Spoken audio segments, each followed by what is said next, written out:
நாளைக்கான வீடியோவில் என்ன நடக்குன்னு சொல்லிட்டு பார்க்கலாம். வீடியோக்குள்ளே போகிறதுக்கு முன்னாடி நம்ம சேனலை லைக் அண்ட் சப்ஸ்கிரைப் பண்ணிவிட்டு சப்போர்ட் பண்ணுங்கள். வீடியோ வந்துட்டு நல்லாவே இருக்குது.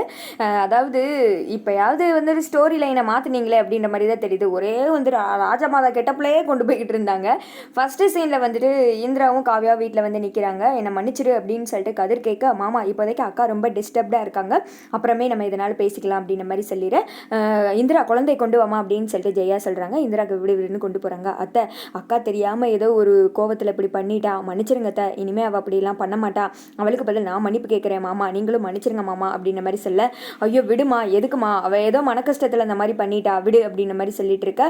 காவியாவா அப்படின்னு சொல்லி கூப்பிட காவியா ஓடி வராங்க. அத்தை மன்னிச்சிருங்க அத்தை, அப்போ இருந்த வேகத்தில் பண்ணிட்டேன், ஆனால் வெளியில் போனதுக்கப்புறம் எனக்கு என்ன பண்ண ஏது பண்ணனே தெரியல, என்னோட உலகமே இந்த வீடு தான் எனக்கு தெரிஞ்சிச்சு, நீங்கள் தான் அத்தை என்னோட உலகம், அதனால தான் அத்தை நான் திருப்பி வந்துட்டேன், என்னை மன்னிச்சிருங்க அத்தை, சுற்றி நடக்கிற எதையுமே என்னால் தாங்கிக்கிற முடியல, அதனால தான் அத்தை நான் போயிட்டேன் ஒரு வேகத்தில் அப்படின்ற மாதிரி சொல்ல, சரி விடுமா, இனிமே இப்படி பண்ணாத, நீ பச்சை குழந்தைய தூக்கிட்டு போயிட்டியா, அதான் மனசு ஒரு மாதிரி கஷ்டமாயிடுச்சு, விடு அப்படின்ற மாதிரி சொல்ல, மாமா என்னை மன்னிச்சிருங்க அப்படின்றாங்க. அதான் ஜெயாவே சொல்லிட்டாலம்மா விட்டுருமா அப்படின்ற மாதிரி சொல்ல, என்னங்கடி என்ன நடிச்சு ட்ராமா பண்ணிட்டு இருக்கீங்களா, வீட்டை விட்டு போவாங்களாம், இப்போ திருப்பி வந்துட்டு உள்ள வர்ற மாதிரி வந்து மன்னிப்பு கேட்கலாம், இது நீங்கள் வந்துட்டு வீட்டுக்குள்ளே இருக்கக்கூடாது, வெளியில் போங்கடி அப்படின்னு சொல்லிட்டு இந்த திக்கம் லொல்லொன்னு வந்துட்டு ராகினி குலைச்சிக்கிட்டு இருக்க.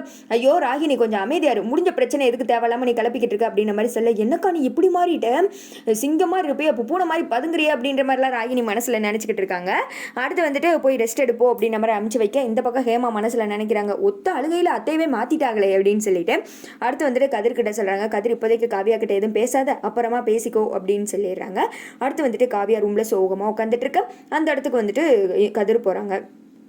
காவியா என்னை மன்னிச்சிரு காவியா, நான் சொல்கிறத ஒரு நிமிஷம் கேளு அப்படின்ற மாதிரி சொல்ல, இனிமேல் உங்ககிட்ட பேச எனக்கு எதுவுமே இல்லைங்க, எத்தனை முறை ஒருத்தங்களை திருந்துறதுக்கு வாய்ப்பு கொடுப்பாங்க, ஆனால் நீங்கள் அதை கேட்குற மாதிரியே கிடையாது அப்படின்னு சொல்ல, நான் வந்துட்டு ஏதோ ஒரு மன வருத்தத்தில் தான் இப்படிலாம் பண்ணிட்டேன், என் மைண்டு எப்படியோ வந்துட்டு மாறி போயிடுச்சு, ஒரு கொலை குற்றவாளி கூட கடைசி ஆசை என்னன்னு கேட்பாங்க, என் பக்கம் இருக்கிற நியாயத்தை நீ கேட்க மாட்டியா அப்படின்ற மாதிரி சொல்ல, என்ன சொல்லுங்க அப்படின்ற மாதிரி வந்துட்டு காவியா சொல்கிறாங்க. இங்கே பாரு, நான் ஏதோ ஒரு மன போராட்டத்தில் அந்த மாதிரி பண்ணிட்டேன், கெட்ட சவகாசத்தோடு சேர்ந்தனால தான் இப்படி ஆயிடுச்சு, என்ன பண்ண சொல்லிட்டு இருக்கான், புத்திக்கு தெரியுது இதெல்லாம் தப்புன்னு, ஆனால் கேட்க மாட்டேங்குதே மனசு அப்படின்ற மாதிரி ஏதோ வந்துட்டு காவியாவை மாற்ற வந்துட்டு ட்ரை பண்ணிட்டு இருக்காரு. அதுக்கு நான் என்னங்க பண்ணுவேன், என்னையும் தேவையில்லாமல் எல்லாம் முன்னாடி அசிங்கப்படுத்துறீங்களே, இங்கே பாருங்க இந்திரா உங்களுக்கு என்னங்க பண்ணா, இதை தான் நீங்கள் தெரியாமல் பண்ணிட்டீங்க, அவன் மேலே ஏங்க இப்படி கொலை வெறியில் இருக்கீங்க அப்படின்ற மாதிரி சொல்ல, இந்திரா பற்றி பேசாத, எனக்கு கேட்டக்கோ வந்துடும், நான் இந்த நிலைமையில இருக்கிற காரணம்னா அதுக்கு காரணம் இந்திரா தான், அது மட்டும் கிடையாது, எங்கள் அம்மா அப்பா கிட்ட என்னை பற்றி தப்பு தப்பாக சொல்லிக்கிட்டு இருக்கா அப்படின்ற மாதிரி சொல்ல, ஐயோ கதிர் நீ அந்த ராகினி கூட சேர்ந்துக்கிட்டியா, நான் மூச்சு விட்ட லேட் ஆகிடுச்சு அது காரணம் இந்திரா, நான் நடக்கும்போது தட்டி விழுந்துட்டேன் அது காரணம் இந்திரா, ஐயோ காத்தே வீச மாட்டேங்குது அது காரணம் இந்திரா அப்படின்ற மாதிரியே தான் அந்த ஸ்டோரியில் கொண்டு போய்கிட்டு இருந்தாங்க. இப்போதான் ஏதோ கொஞ்சம் மாறி இருக்கிற மாதிரி இருக்கு. அடுத்து வந்துட்டு காவியா சொல்கிறாங்க, அவளை பற்றி நீங்கள் புரிஞ்சு வச்சுக்கிட்டது அவ்வளோதான், அவளை நான் சின்ன வயசுலேருந்து பார்த்துட்டு இருக்கேன், ஒரு எறும்பு கூட அவள் துரோகம் நினைக்காதவங்க, உங்களுக்கு வந்துட்டு அவள் கெட்டதெல்லாம் நினைக்கவே மாட்டான், இங்கே பாருங்க கூடி சீக்கிரமே இந்திரா பற்றி நீங்கள் புரிஞ்சுக்கத்தான் போகிறீங்க, அவளோட நல்ல மனசு உங்களுக்கு புரியத்தான் போகுது அப்படின்னு சொல்லிட்டு அவகிட்ட நீங்கள் மன்னிப்பு கேட்பீங்க பாருங்க அப்படின்னு சொல்லிட்டு காவியா படுத்துக்கிறாங்க. இவனடா சும்மா எப்போ பார்த்தாலும் தங்கச்சி தொங்கச்சின்றாளேன்ற மாதிரி கதிர் யோசிச்சுட்டே உட்காந்துட்டு இருக்காங்க. அடுத்த நாள் காலையில் வீட்டில் எல்லாருமே ஒன்றா இருக்காங்க. அந்த இடத்துக்கு வந்துட்டு ராமச்சந்திரன் சொல்கிறாரு, என்னம்மா இந்திரா வேலைக்கு போலையா அப்படின்ற மாதிரி கேட்க, இல்லை மாமா, சுபாக்கா மாமா வேற வந்துட்டு ஊருக்கு போயிட்டாங்கல்ல, அக்கா மட்டும் தனியாக இருப்பா, அதான் நான் லீவ் போட்டு இருக்கேன் அப்படின்ற மாதிரி சொல்ல, ஓஹோ நேற்று வேலைக்கு போன இடத்த இன்னைக்கு நீ இருந்து ஃபில் பண்ணுறியா, நல்ல எமகாதிக தான் அப்படின்ற மாதிரி ஹேமா மனசில் நினச்சிக்கிறாங்க. அடுத்து வந்துட்டு கதிர் எங்கே இருக்க அப்படின்னு சொல்லிட்டு வெற்றி கத்திட்டு இருக்காரு. கதிர் வர்றாங்க. இன்னைக்கு என்ன 7:30 எழுத்து விட போகிறாங்கன்னு தெரியலையே அப்படின்னு சொல்லிட்டு கதிர் மெதுவாக நடந்து வர, நீ எப்பவும் போல வந்துட்டு உன் பொறுப்பை பார்த்துக்கலாம், நீ இனிமேல் கவலைப்பட வேணாம் அப்படின்ற மாதிரி சொல்ல, என்னடா சொல்லிக்கிட்டு இருக்க, அது செந்திலுக்கு தெரிஞ்சால் எவ்வளோ கஷ்டப்படுவேன்னு தெரியும்ல அப்படின்ற மாதிரி சொல்ல, அண்ணன் தானே எல்லா பொறுப்பையும் கதிர்கிட்ட கொடுக்க சொன்னது, என்னதான் கதிர் வந்துட்டு தப்பு பண்ணியிருந்தாலும் அவனுக்கு இருக்கிற அறிவுக்கு டேலண்ட்டுக்கு கண்டிப்பாக அவன் வந்துட்டு நம்ம பிஸ்னஸை வேற லெவலுக்கு கொண்டு போவான் அப்படின்ற மாதிரி சொல்ல, ஹேமா வந்துட்டு திட்டுறாங்க. என்னங்க நீங்கள் அவங்ககிட்ட கொடுத்து மண்ணா போனது தான் சரி, அவர் என்னென்ன வேலை பார்த்துருக்கான்னு தெரியும்ல, மறுபடியும் கொடுத்தீங்கன்னு வச்சுக்கோங்க நம்ம எல்லாம் நடுத்தருவில் தான் வந்து நிற்கணும், அதெல்லாம் தெரிஞ்சு அவர்கிட்ட வந்துட்டு பொறுப்பை கொடுக்குறீங்க அப்படின்ற மாதிரி சொல்ல, ஹேமா கொஞ்சம் அமைதியாரு அப்படின்னு சொல்லிட்டு வெற்றி அடிக்கிறதுக்காக போயிடறாங்க. டே சும்மாறா அப்படின்னு சொல்லிட்டு ஜெயாவும் ராமச்சந்திரன் சொல்கிறாங்க. அண்ணே நான் வந்துட்டு உங்களை தப்பாக நினச்சிட்டேனே, என்னைக்கா இருந்தாலும் நீங்கள் தானே என் அண்ணேன்னு சொல்லிட்டு நிரூபிச்சிட்டிங்க அப்படின்ற மாதிரி சொல்ல, டே நீ என் தம்பிடா, அவ்வளோ சீக்கிரம் உன்னை வந்துட்டு விட்டு கொடுத்துருவோமா, நீ நல்லபடியாக இருந்தாலே அதுவே போதும், இனிமேல் எந்த கெட்ட பழக்கமும் இல்லாமல் நல்லபடியாக பார்த்துக்கோடா கம்பெனி அப்படின்ற மாதிரி சொல்ல, அம்மா அப்பா என்னை ஆசீர்வாதம் பண்ணுங்க அப்படின்னு சொல்லிட்டு காலில் விழுகிறாங்க.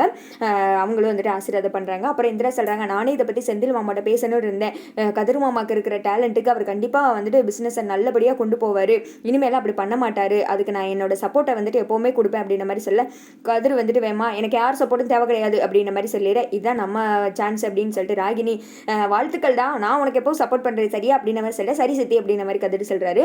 அடுத்து காவியா சொல்கிறாங்க, எங்க இந்திரா எது சொன்னாலும் உங்கள் நல்லதுக்காண்டி தான் இருக்கும், இப்படி முந்திரி கொட்ட மாதிரி பேசாமல் கொடுத்த வாய்ப்பை ஒழுங்காக பயன்படுத்திக்க பாருங்க அப்படின்னு சொல்லிட்டு சொல்ல காவியா சொல்கிறத கேள்வி அப்படின்னு சொல்லிட்டு ஜெயா ராமச்சந்திரன் சொல்கிறாங்க. ஓஹோ கதிர் என்ன அப்படி போயிட்டியா நீ, அவங்க 2 பேர்த்திக்கமும் சார்ந்துட்டியா, சரி விடு, இனிமே உன்னோட ஹெல்ப் எனக்கு தேவைப்படாது, இனிமே இந்த இந்திராவை நேருக்கு நேரம் நானே மோதிக்கிறேன் சை அப்படின்னு சொல்லிட்டு கோவமாக அங்கேருந்து கிளம்பிடுறாங்க. சரி நான் ஆஃபீஸ் போகிறேன் அப்படின்னு சொல்லிட்டு கதிரும் கிளம்பிட அடுத்து வந்துட்டு ராமச்சந்திரன் வெற்றி இந்திரா எல்லாரும் பேசிட்டு இருக்க மாதிரி காமிச்சிட்டு இருக்காங்க. எதுக்குமா தனியாக வர சொன்னேன் அப்படின்ற மாதிரி சொல்ல இனிமேல் வந்துட்டு கதிர் மாமாக்கு நம்ம பழைய அவங்களையும் ஞாபகப்படுத்தக்கூடாது, அவருக்கு நம்ம ஃபுல்லாக சப்போர்ட்டாக இருக்கோம், அவரை நம்ம நம்புகிறோம் அப்படின்னு சொல்லிட்டு அவருக்கு நம்ம வந்துட்டு எப்படியாவது நம்ம செயல்கள் மூலமா அவருக்கு தெரியப்படுத்தணும் அப்படின்ற மாதிரி சொல்ல அதுக்கு நம்ம என்னதாமா பண்ணுறது, அதுக்காக ஒன்று நான் நம்புகிறோன்னு சொல்லிக்கிட்டேவா இருக்க முடியும் அப்படின்ற மாதிரி சொல்ல அப்படி இல்லாமல் ஏதாவது ஒன்று நம்ம பண்ணி அவரை வந்துட்டு நம்ம சாந்தமாக்கணும் அப்படின்ற மாதிரி சொல்ல இந்த வீட்டுக்கு நீ தாம்மா சின்ன பிள்ளை, ஆனால் பெரிய பிள்ளை மாதிரி நாங்கள் இருந்து யோசிக்க வேண்டிய இடத்துல யோசிக்கிறேன் நீ அப்படின்ற மாதிரி சொல்கிறாங்க. இதில் ஒரு சுயநலமும் இருக்குது, என் அக்கா நல்லா இருக்கணும் அதுக்காண்டி தான் எல்லாம் அப்படின்னு சொல்ல அதெல்லாம் நல்லா பார்த்துடலாமா, என்னதான் இருந்தாலும் அவன் தம்பியில் அப்படின்னு சொல்லிட்டு எல்லாரும் சந்தோஷமாக பேசுகிறாங்க. அதோட பார்த்தீங்கன்னா வீடியோ முடிஞ்சிருது.